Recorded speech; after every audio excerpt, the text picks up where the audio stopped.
Selamat sore saudara terkasih dalam Tuhan Yesus Kristus. Pada kesempatan persekutuan Komisi Wanita Ester pada sore hari ini, kita akan merenungkan satu tema yang agak sedikit berbeda. Mari bersama-sama kita akan merenungkan, kita akan merefleksikan bertepatan dengan Hari Anak Perempuan Internasional pada tanggal 11 Oktober tahun 2021. Bersama-sama kita akan merefleksikan satu tema yang berkenaan dengan perayaan Hari Anak Perempuan Internasional. Mari sebelum kita masuk di dalam perenungan firman Tuhan, sharing, kita akan bersatu hati di dalam doa. Bapa di dalam kerajaan surga, kami sungguh bersyukur Tuhan, kesempatan yang Tuhan berikan kepada kami pada kesempatan sore hari ini, ketika kami bersama-sama boleh merayakan Hari Anak Perempuan Internasional. Tuhan, kami sungguh terberkati dengan perayaan ini. Biarlah kami tetap mengingat kami sebagai perempuan maupun anak-anak perempuan kami tetap percaya Tuhan mengasihi mereka dan Tuhan menjadikan kami semua sama berharganya seperti anak laki-laki. Kami mau menyerahkan Tuhan sharing, refleksi pada kesempatan sore hari ini ke dalam tangan-Mu. Di dalam nama Tuhan Yesus Kristus kami sudah berdoa. Amin. Saudara terkasih dalam Tuhan Yesus Kristus, pada kesempatan persekutuan Komisi Wanita Ester pada sore hari ini, sebagaimana yang sudah saya katakan, kita bersama-sama akan memikirkan kembali peran gereja berkenaan dengan Hari Anak Perempuan Internasional. Kalau kita berbicara tentang perempuan, ini adalah satu topik yang tidak akan pernah ada habisnya. Kalau kita merujuk kepada sejarah, sejak tahun 2012, maka PBB telah menetapkan tanggal 11 Oktober ini menjadi Hari Anak Perempuan Internasional, International Day of the Girl. Ide untuk memperingati Hari Anak Perempuan secara khusus tentu itu melalui satu sejarah yang cukup lama, yang mana pada tahun 1995 saat deklarasi Beijing tepatnya, ketika diadakan konferensi dunia tentang perempuan di Beijing, di saat itulah maka mulai dicetuskan ide untuk merayakan Hari Anak Perempuan secara khusus. Di dalam sejarah dunia, ini adalah satu cetak biru pertama yang mengidentifikasikan kebutuhan untuk mengatasi masalah yang dihadapi oleh gadis remaja di seluruh dunia. Ide ini kemudian secara resmi diusulkan oleh Kanada untuk disahkan sebagai resolusi di Majelis Umum PBB. Akhirnya, Majelis Umum PBB berhasil mengadopsi resolusi yang mengakui tanggal 11 Oktober 2012 sebagai hari pengukuhan Hari Anak Perempuan Internasional. Saudara terkasih dalam Tuhan Yesus Kristus, Hari Peringatan Anak Perempuan Internasional ini bertujuan untuk menyoroti dan menangani kebutuhan anak-anak perempuan di seluruh dunia. Karena tidak semua anak-anak perempuan di dunia itu punya kesempatan yang sama.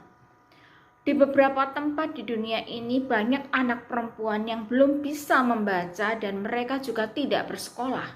Di samping itu, ada beberapa budaya yang lebih membanggakan anak laki-laki dibandingkan dengan jika mereka memiliki anak perempuan. Seringkali anak laki-laki dan perempuan mendapat kesempatan yang berbeda. Anak laki-laki di dalam keluarga dan masyarakat itu seringkali mendapatkan kesempatan yang lebih banyak untuk berkembang, untuk bekerja, untuk bersekolah dibandingkan dengan anak perempuan. Saudara terkasih dalam Tuhan Yesus Kristus, bagaimana dengan keadaan di Indonesia sendiri? Apakah anak-anak perempuan itu memiliki satu kesempatan yang sama untuk bersekolah? Bagi kita yang tinggal di kota-kota besar, kita patut bersyukur Karena kesempatan bagi anak-anak perempuan untuk bersekolah itu tentu saja jauh lebih besar daripada mereka yang tinggal di tempat-tempat yang agak terpencil. Nah, di dalam satu kesempatan saya pernah membaca satu tulisan dari seorang pelajar perempuan dari NTT. Dia menyatakan bahwa anak perempuan di daerahnya memang belum semuanya bisa merasakan pendidikan yang tinggi. Karena ada beberapa faktor, misalnya karena faktor ekonomi di dalam keluarga, karena keterbatasan kesadaran orang tua tentang pentingnya pendidikan itu sendiri, karena akses mungkin, jarak yang jauh antara sekolah dan rumah, juga faktor sosial budaya, dan pandangan masyarakat tentang pendidikan. Pola pikir masyarakat pada waktu itu, mereka mempunyai satu pertimbangan untuk menyekolahkan anak ke jenjang yang lebih tinggi, khususnya bagi anak perempuan, itu dianggap sebagai hal yang mungkin tidak terlalu penting. Sebagian orang beranggapan anak perempuan tidak perlu sekolah tinggi-tinggi karena nantinya atau mereka akan menjadi ibu rumah tangga dan ilmunya itu tidak akan digunakan. Sebagian masyarakat desa sejak dulu melarang anak perempuan itu untuk bersekolah dan mereka dipaksa untuk menikah pada usia yang masih terbilang muda dengan tujuan untuk mengurangi beban ekonomi keluarga. Saudara terkasih dalam Tuhan Yesus Kristus, anak perempuan seringkali dikorbankan, kalau boleh saya katakan, jika terjadi masalah ekonomi di dalam keluarga. Orang tua terkadang mendorong mereka untuk menikah muda, meskipun secara mental mungkin mereka belum siap. Karena yang menjadi pertimbangan adalah supaya beban ekonomi di dalam keluarga mereka itu berkurang. Saudara terkasih dalam Tuhan Yesus Kristus, perlu kita ketahui bersama bahwa Indonesia sendiri menempati posisi kedua di ASEAN dan ketujuh di dunia sebagai negara dengan angka perkawinan anak yang cukup tinggi. Itu yang harus menjadi perhatian kita bersama. Saudara terkasih dalam Tuhan Yesus Kristus, jika seandainya Tuhan itu menghadirkan anak-anak perempuan di tengah keluarga kita, maka kita seharusnya mengasihi mereka sebagaimana kita mengasihi anak laki-laki. Dan kita jangan pernah membandingkan anak-anak perempuan kita dengan anak laki-laki, karena mereka memang berbeda. Jangan pernah juga kita merasa kalau ada yang kurang, jika seandainya Tuhan memberikan kepada keluarga kita anak-anak perempuan. Tuhan menciptakan semua manusia itu sama di hadapannya, baik laki-laki ataupun perempuan. Semua Tuhan ciptakan menurut gambar dan rupanya. Tuhan itu tidak pernah membedakan anak laki-laki maupun anak perempuan. Pemazmur di dalam Mazmur 139 ayat 13-14 dia mengatakan demikian. Sebab engkaulah yang membentuk buah pinggangku, menenun aku di dalam kandungan ibuku. Aku bersyukur kepadamu oleh karena kejadianku dahsyat dan ajaib. Ajaib apa yang kau buat dan jiwaku benar-benar menyadarinya. Betapa ketika kita merenungkan firman Tuhan ini, Tuhan membentuk baik anak laki-laki maupun anak perempuan itu sama berharganya di mata Dia. Sama-sama begitu detail, sama-sama begitu luar biasa. Dia menjadikan baik anak laki-laki maupun anak perempuan sejak di dalam kandungan ibunya sama-sama istimewa dan mereka juga sama-sama begitu unik. Saudara terkasih dalam Tuhan Yesus Kristus, kalau kita melihat anak laki-laki maupun perempuan, mereka sama-sama istimewa, sama-sama memiliki keunikan tersendiri. Menurut satu studi yang telah dilakukan, anak perempuan itu memiliki beberapa keistimewaan. Seperti misalnya, mereka itu dikaruniai banyak kosakata daripada anak laki-laki. Sehingga anak perempuan itu secara alami memang mereka lebih cerewet.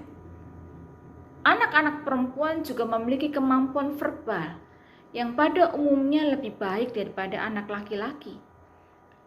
Anak perempuan juga dikatakan tahu bagaimana memahami perasaan kita. Setelah meninjau lebih dari 100 studi, para peneliti menyimpulkan bahwa anak perempuan bahkan pada masa bayi lebih baik di dalam mencari tahu emosi berdasarkan ekspresi wajah mereka. Mereka juga dikatakan pendengar yang baik.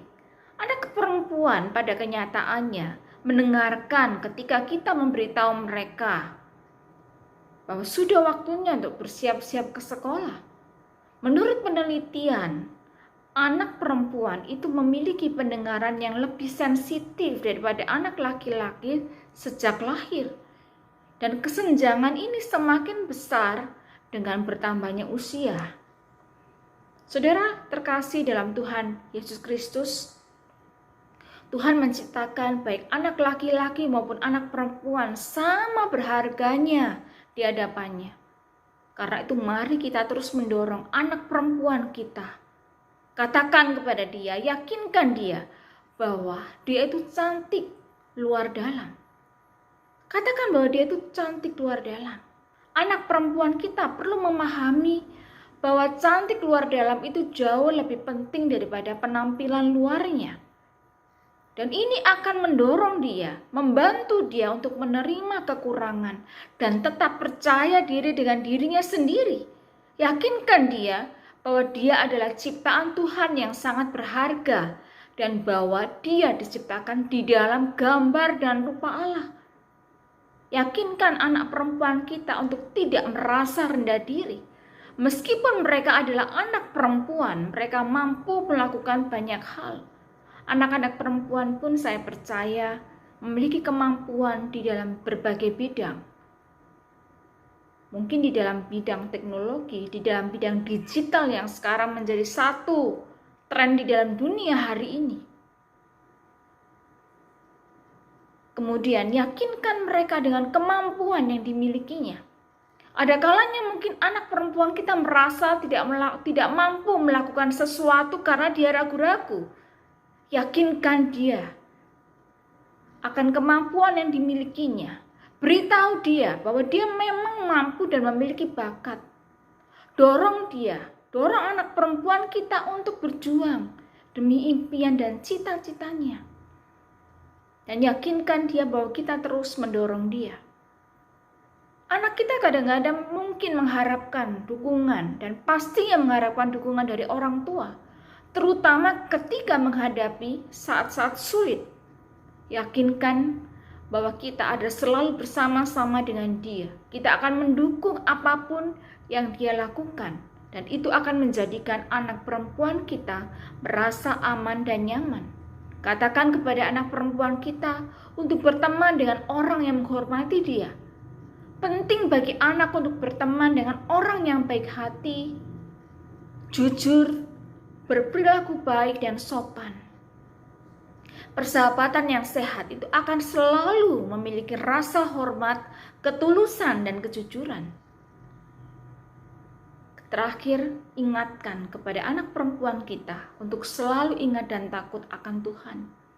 Pengkhotbah 12 ayat yang pertama, ingatlah akan penciptamu pada masa mudamu, sebelum tiba hari-hari yang mengalang dan mendekat tahun-tahun yang kau katakan, tidak ada kesenangan bagiku di dalamnya. Firman Tuhan di dalam Amsal 1 ayat yang ke-7 dikatakan bahwa takut akan Tuhan itu adalah permulaan pengetahuan, tetapi orang bodoh menghina hikmat dan didikan. Ingatkan kepada mereka untuk selalu ingat kepada Tuhan, untuk hidup di dalam takut akan Tuhan. Saudara terkasih dalam Tuhan Yesus Kristus, tanggung jawab kita sebagai orang tua adalah mengasihi dan mendidik mereka, anak perempuan kita, di dalam ajaran Tuhan. Karena Efesus 6 ayat yang keempat dikatakan demikian, dan kamu bapak-bapak janganlah bangkitkan amarah di dalam hati anak-anakmu, tetapi didiklah mereka di dalam ajaran dan nasihat Tuhan. Mari kita mengasihi anak perempuan kita. Dorong mereka untuk melakukan sesuatu sesuai dengan kemampuan mereka. Beri mereka kesempatan untuk meraih cita-cita dan impian mereka, serta didiklah mereka untuk hidup di dalam takut akan Tuhan, agar dia boleh bertumbuh menjadi perempuan yang berhikmat, kuat, dan mandiri. Tuhan Yesus mengasihi kita semua dan anak-anak perempuan kita. Selamat merayakan Hari Anak Perempuan Internasional. Khotbah ini akan ditutup dengan video dari Wahana Visi Indonesia. Berbahagialah menjadi anak-anak perempuan dan yakinlah bahwa Tuhan Yesus mengasihi kalian semua. Amin.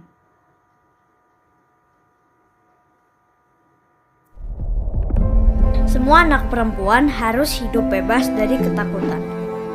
Tapi, mengapa banyak terjadi kekerasan kepada kami? Apa karena kami anak perempuan? Kami selalu takut ketika harus berjalan kaki pulang dari sekolah. Kami takut dipaksa bekerja dan diminta berhenti sekolah. Kami takut dipaksa menikah karena kami dianggap tidak punya mimpi. Kami ingin tahu hak kami. Kami ingin punya pilihan. Kami ingin menggapai mimpi kami. Kami ingin hidup bebas dari ketakutan.